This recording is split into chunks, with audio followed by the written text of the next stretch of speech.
وَإِذْ وَاعَدْنَا مُوسَىٰ 40 لَيْلَةً ثُمَّ اتَّخَذْتُمْ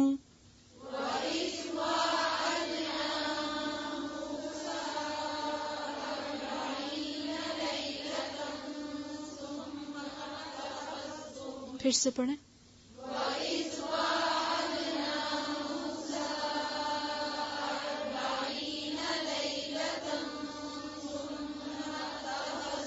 دیکھیں وعدنا الف کے اوپر مد ہے نہیں ہے، تو موسیٰ کے اوپر تو ہے لیکن وعدنا کے الف پہ نہیں ہے، تو اس کو بہت زیادہ لمبا نہیں کھینچیں. پھر سے دھیان سے پڑھیں. وَإِذْ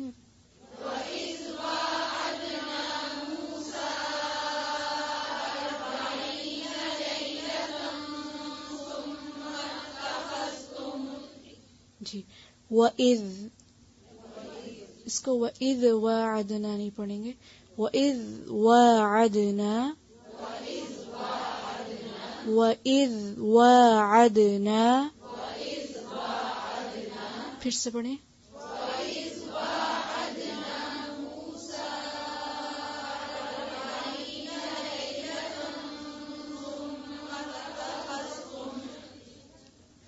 ثم اتخذتم العجل من بعده وأنتم ظالمون.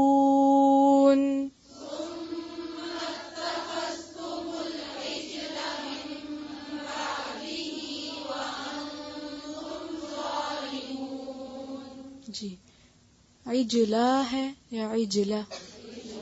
لام پر زبر ہے. پھر سے پڑھیں. ثم اتخذتم العجل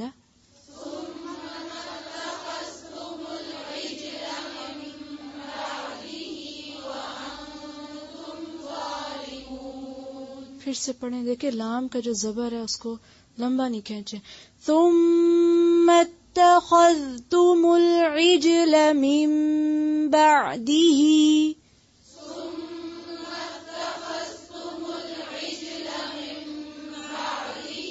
پھر سے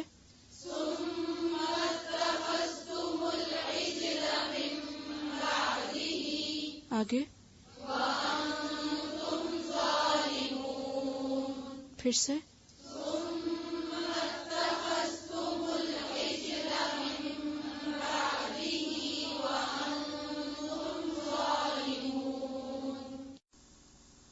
وَإِذْ اور جب وَعَدْنَا وعدنا کا لفظ جو ہے واو عین دال سے ہے. وعدہ کا لفظ آپ جانتے ہیں، پڑھ چکے ہیں. اور وعدہ کا مطلب ہوتا ہے اگر واو کے اوپر کھڑی زبر ہو، ایک دوسرے سے وعدہ کرنا. تو یہ ایک دوسرا کون مراد ہے؟ موسیٰ علیہ السلام اور اللہ تعالی. موسیٰ علیہ السلام نے اللہ تعالی سے وعدہ کیا تھا ایک مقرر مقام اور وقت پر حاضر ہونے کا، اور اللہ تعالیٰ نے وعدہ کیا تھا کتاب دینے کا.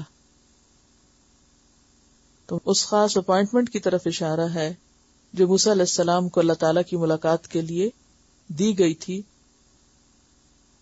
اور اپائنٹمنٹ کو یہاں وعدہ کہا جا رہا ہے. ٹھیک ہے، وعدہ سے مراد یہاں کیا ہے؟ اپائنٹمنٹ.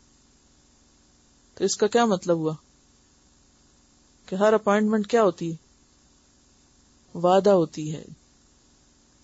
وَإِذْ وَعَدْنَا مُوسَىٰ اور جب وعدہ لیا ہم نے موسیٰ علیہ السلام سے 40 لیلتن راتوں کا. ثم پھر اتخذتم بنا لیا تم نے. اخذ اس کا روٹ ہے، پیچھے گزر چکا ہے. العجلہ بچڑے کو، عین جیم لام ہی روٹ ہے، اور عجل گائے کے بچے کو کہتے ہیں. بچڑا گائے کا بچہ جس کی عمر 1 ماہ ہو، 1 month old. من بعدہ اس کے بعد، وانتم اور تم ظالمون ظالم تھے، ظلم کرنے والے تھے. اور ظلم کا معنی آپ پڑھ چکے ہیں. وَإِذْ وَعَدْنَا مُوسَىٰ 40 لَيْلَةً ان کو وہاں صحرا میں پہنچا کے موسیٰ علیہ السلام کو طور پہ بلا لیا گیا. 40 دن کے لیے. عربی میں دن اور رات کے لیے لیلہ کا لفظ استعمال ہوتا ہے، جبکہ ہم کیا استعمال کرتے ہیں؟ دن. تو 40 رات. پنجابی میں بھی آپ نے دیکھا ہوگا کہ رات کا لفظ استعمال کر، کتنی راتوں کے لیے جا رہے ہو، دن کی بجائے رات کا لفظ عام طور پہ استعمال کر، ڈے کی بجائے نائٹ کا ایکسپریشن. 40 لیلتن، 40 رات کے لیے ہم نے موسیٰ علیہ السلام کو ایک اپوائنٹمنٹ پہ بلا لیا. یہاں پر 40 کا لفظ آتا ہے، جبکہ سورۃ اعراف آیت 142 میں 30 راتوں کا ذکر آتا ہے اور 10 مزید کا آتا ہے. یعنی ابتدائی طور پر 30 کے لیے بلایا، پھر 10 اور بڑھا دیے گئے. وَوَعَدْنَا مُوسَىٰ 30 لَيْلَةً وَأَتْمَمْنَاهَا بِعَشْرٍ، کہ موسیٰ کو ہم نے 30 راتوں کے لیے بلایا اور 10 مزید کے ساتھ اس کو پورا کیا، یعنی 40. اور یہاں مختصراً 40 ہی ذکر کر دیا گیا. اب وہ گئے ہیں تورات لینے، ہدایت کی کتاب لینے. پیچھے سے قوم نے کیا کیا؟ ثُمَّ اتَّخَذْتُمُ الْعِجْلَ، تم نے بچڑے کو معبود بنا لیا. من بعدہ، اس کے بعد. کس کے؟ موسیٰ علیہ السلام کے، یعنی جانے کے بعد. کہاں جانے کے بعد؟ کوہ طور پر. وَأَنْتُمْ ظَالِمُونَ، اور تم ظالم تھے. یہ کون سا ظلم کر رہے تھے؟ شرک کا، یعنی اللہ تعالیٰ کو چھوڑ کر اس کے پیچھے لگ گئے. اس کی بھی تفصیل قرآن پاک میں دوسری جگہ پر آتی ہے کہ سامری نے ان کو بہکایا تھا. سورۃ طٰہٰ میں اس کا ذکر کچھ تفصیل سے آتا ہے. سامری نے ساری قوم کا سونا وغیرہ جو وہ گھر سے نکلتے وقت اٹھا لائے تھے ساتھ، وہ اکٹھا کیا. اور چونکہ کوئی ٹھکانا تو تھا نہیں، کوئی رکھنے کی جگہ نہیں تھی، تو اٹھا کے اپنے بیگ تھک گئے تھے. یہ کہنے لگے کہ ہم تو اس سے عاجز آ گئے ہیں. کوئی گھر تو نہیں تھا، کوئی مکان نہیں تھا، کوئی جھونپڑی نہیں تھی، کوئی درخت، کچھ نہیں تھا، خالی صحرا تھا جہاں پر لا چھوڑا تھا ان کو. اب آپ دیکھیں کہ راتوں رات اگر کسی کو ملک چھوڑنا پڑے کوئی، تو کیا اٹھائے گا؟ بستر اٹھائے گا، بھاری چیزیں اٹھائے گا، اور جانا بھی پیدل ہو، سونا چاندی اٹھائے گا نا. تو انہوں نے بھی کیا کیا؟ سونا چاندی اٹھا کے چل پڑے.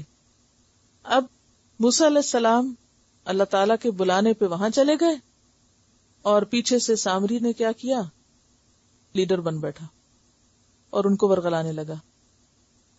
حالانکہ موسیٰ علیہ السلام ہارون علیہ السلام کو پیچھے ان کی نگرانی کے لیے چھوڑ گئے تھے، لیکن سامری غالب آ گیا. اور اس نے کیا کیا؟ ساری قوم کا مال اکٹھا کیا اور اس کو ایک بچڑے کی شکل میں ڈھالا. مصر میں گائے کی عبادت ہوتی تھی، اور وہاں وہ لوگ خود اپنا معبود بنایا کرتے تھے، خود گھڑتے تھے، لہذا ان کو طریقہ پتا تھا. یعنی یہ کاریگر لوگ تھے نا، وہاں کے مزدور تھے، کاریگر تھے، لیبر کلاس تھی، تو ان کو چھوٹے چھوٹے ہنر کافی آتے تھے. اب کیا ہوا کہ سامری نے وہ سارا بنایا. سورۃ طٰہٰ آیت نمبر 85 ہے. اللہ تعالیٰ نے موسیٰ علیہ السلام کو بتا دیا کہ ہم نے تیری قوم کو تیرے بعد آزما لیا ہے. وَأَضَلَّهُمُ السَّامِرِي، سامری نے ان کو بھٹکا دیا ہے. موسیٰ علیہ السلام بڑے غصے میں واپس پلٹے اور ان سے حساب لیا کہ یہ کیا ہوا سب. تو کہنے لگے وَلَكِنَّا حُمِّلْنَا أَوْزَارًا مِّن زِينَةِ الْقَوْمِ فَقَذَفْنَاهَا فَكَذَلِكَ أَلْقَى السَّامِرِي فَأَخْرَجَ لَهُمْ عِجْلًا جَسَدًا لَهُ خُوَارٌ، کہ قوم کی جو زینت یعنی سونا ونا تھا، اس سے سامری نے ایک بچڑا گھڑ لیا اور اس میں سے آواز بھی آتی تھی. فَقَالُوا هَذَا إِلَٰهُكُمْ، کہنے لگے یہ ہے تمہارا الہ. وَإِلَٰهُ مُوسَىٰ فَنَسِيَ، اور موسیٰ کا الہ تو بھول گیا ہے، ہمیں یہاں لا چھوڑا ہے اور ہمیں اب بھول چکا ہے، کوئی ہمیں ہدایت نہیں دی، کوئی کچھ نہیں. حالانکہ وہ وہاں پہنچے تھے، جلد بازی کی علامت ہے نا. اللہ تعالیٰ فرماتے ہیں فَلَا يَرَوْنَ، ان کو نظر نہیں آ رہا تھا، اللہ يَرْجِعُ إِلَيْهِمْ قَوْلًا، کہ یہ ان کی بات کا جواب بھی نہیں دیتا یہ بچڑا. وَلَا يَمْلِكُ لَهُمْ ضَرًّا وَلَا نَفْعًا، اور ان کے نفع نقصان کا بھی مالک نہیں. بہرحال یہ ایک طویل قصہ ہے، اس کو آپ مزید جاننا چاہیں تو سورۃ طٰہٰ کی آیتیں 85 سے لے کے آنورڈز آپ ٹرانسلیشن اس کی پڑھ سکتے ہیں اور دیکھ سکتے ہیں کہ انہوں نے یہ کس طرح سب کیا تھا اور پھر کیا ہوا ان کے ساتھ. اب کیا ہوتا ہے؟ وَإِذْ وَعَدْنَا مُوسَىٰ 40 لَيْلَةً، ہم نے موسیٰ علیہ السلام کو 40 راتوں کے وعدے پر بلایا، اور تم نے اس کے بعد بچڑے کو معبود بنا لیا، اور یہ سب تم کیا کر رہے تھے؟ دراصل ظلم کر رہے تھے. تمہارا یہ کام ظلم تھا اپنے اوپر.